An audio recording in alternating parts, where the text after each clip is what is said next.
Hello বন্ধুরা, আমার নতুন ব্লগে সবাইকে স্বাগত জানাই। আজ ছিল 30শে এপ্রিল 2025, শুভ অক্ষয় তৃতীয়ার দিন। আমরা খুব ভোর ভোর উঠে গিয়েছিলাম, প্রায় 3টের সময় উঠে গিয়েছিলাম। উঠে রেডি হয়ে 4টা 15 দিকে বেরিয়ে গেছিলাম।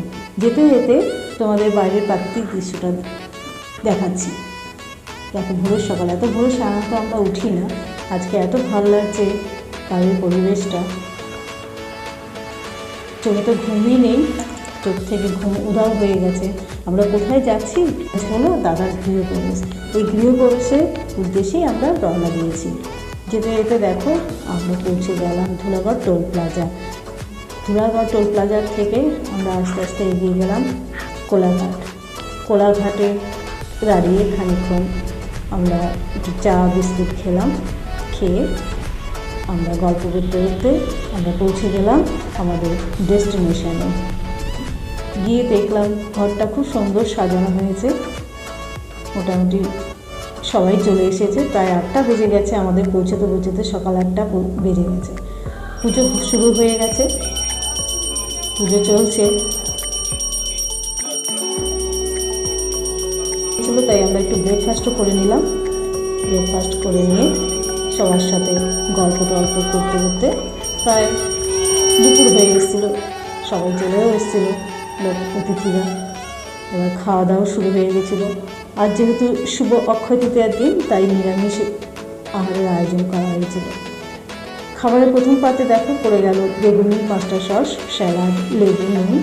তারপরে পড়ে গেল পোলাও, চানা পনির মশলা, আর সাদা ভাত ছিল, ডাল ছিল, ছেঁচড়া, তারপরে আলু পটলের তরকারি, চাটনি, পাঁপড়, মিষ্টি, একটা মজার জিনিস হলো ভাঁড়ের দই, আর মুখশুদ্ধি হিসেবে ছিল জোয়ান।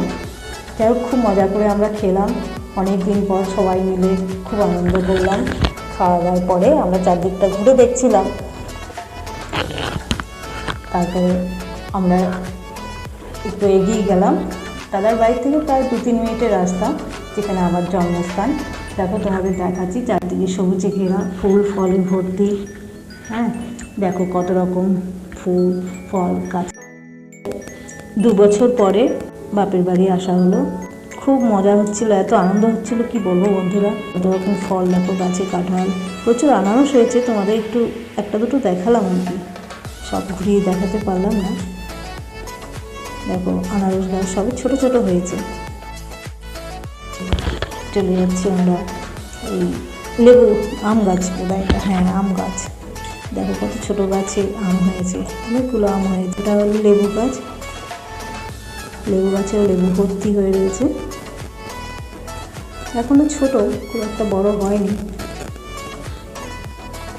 আর এটা হলো সবেদা গাছ, কাঁচা সবেদাগুলো এখন কাঁচা আছে, কিছু কিছু বড় হয়েছে, প্রচুর সবেদা হয়েছে। আমি গিয়ে কটা খেয়েও ছিলাম, ঘরে রাখা ছিল পাকা সবেদা, খুব মিষ্টি ছিল সবেদাগুলো। তারপর কত রকম সবজি গাছ দেখো, লাউ, কুমড়ো, বেগুন, আর কত রকম ঘরোয়া, এগুলো ঘরোয়া সবজি লাগানো। বেগুন গাছে বেগুন হয়ে রয়েছে।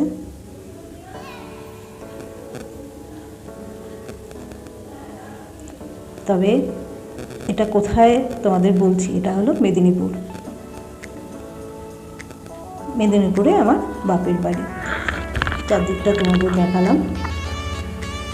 তারপর আমরা বিকেলবেলা সবার সাথে গল্প গুজব করলাম। তারপর রাতে ডিনার করলাম। ডিনার করে তারপর সবাই শুয়ে গেলাম। পরের দিন খুব ভোরবেলায় উঠে গিয়েছিলাম। উঠে আমরা ব্রেকফাস্ট সারলাম, লুচি, আলু তরকারি, মিষ্টি। খাওয়া দাওয়া করে তারপর ছোটো বাচ্চাদের নিয়ে আমরা একটু লাল পাহাড়ি দেশে ঘুরতে গেলাম। তোমাদের একটু চারদিকটা দেখাচ্ছি, সবুজে ঘেরা বন, লাল মাটি, খুব সুন্দর লাগবে তোমাদের দেখতে। দেখো এই প্রাকৃতিক দৃশ্য, মনটা সবার কাটবেই। এই মুহূর্তে আমার এত আনন্দ লাগছে, তোমাদের এক লাইন গান শোনাতে আমার খুব ইচ্ছে হচ্ছে।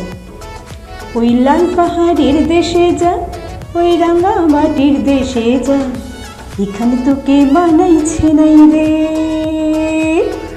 একেবারে মানাইছে নাই রে।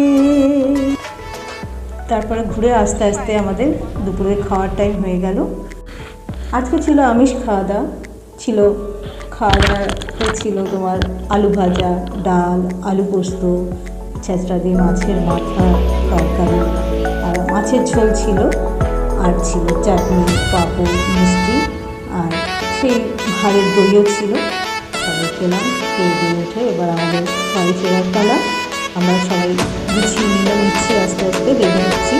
এবং সেই সময় এমন কালো মেঘ করে চারদিকে এসেছে যে আমাদের বেড়াতে ভয় লাগছিল।